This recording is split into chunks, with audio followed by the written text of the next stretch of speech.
भाई मेरे को यहाँ पर पॉलिटिकल ऑपोजिशन कोई लगता नहीं है अभी कोई जो क्रेडिबल जो है जो नवीन पटनायक के सामने खड़े होकर के उनके हाथ हिलाने से ज़्यादा वोट मिलते हैं, उनके कम बोलने से ज़्यादा वोट मिलते हैं। जितना वो कम बोलते हैं उनकी वोटों की संख्या उतनी बढ़ती चली जाती है।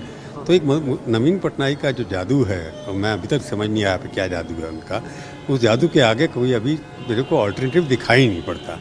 क्योंकि झगड़ा पार्टी बीजेडी और बाकी पार्टियों के बीच में नहीं है, ये है कि नवीन बाबू के सामने कौन, जैसे मोदी के सामने कौन।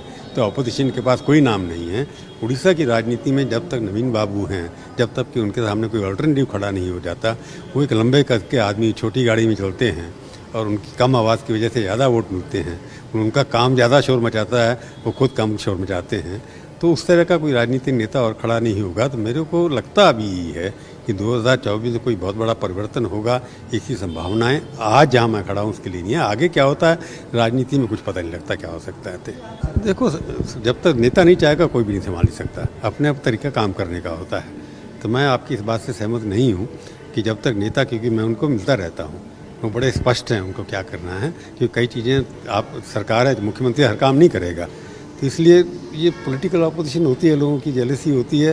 मैं उस चीज़ में नहीं पढ़ूंगा। जो नेता चाहता है वही होता है। जैसे संपादक जो चाहता है वही छपता है।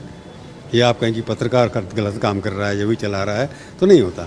इसी तरह से कोई भी सरकार चलती है या ऑर्गेनाइजेशन चलती है, जो मालिक चाहते हैं वही एडिटर करता है, जो एडिटर चाहता है वही पत्रकार करते हैं।